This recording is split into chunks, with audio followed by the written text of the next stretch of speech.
Tatlo ang sugatan matapos ma-hit and run ng SUV ang isang e-bike sa Bacoor, Cavite. Laging una ka sa balita, exclusive ni Bam Alegre.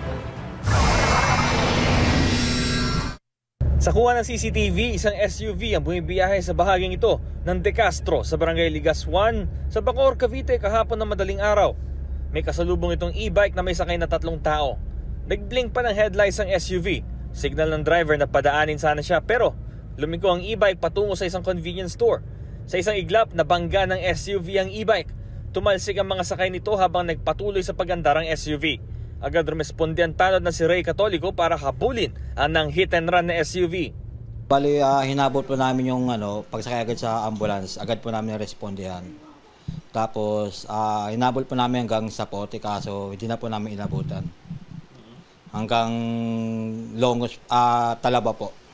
Binigyan naman ng paunang lunas sa mga sakay ng e-bike na nagtamo ng mga galos at sugat. Sa ngayon po, hindi pa sila bumabalik eh.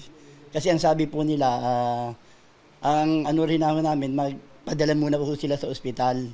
Pero nakapag-blatter na po sila dito sa barangay. Pero hindi pa siguro okay, kaya hindi pa po sila nakakabalik ngayon para mag-follow up. Wasak ang harapan ng e-bike na nasa impound area ng barangay habang iniimbestigahan ang aksidente. Iniimbestigahan na rin ng traffic police ang nangyaring hit and run pati na ang pagkakakilanlan ng driver ng SUV. Ito ang unang balita mula Bacoor, Cavite, Bam Alegre para sa GMA Integrated News.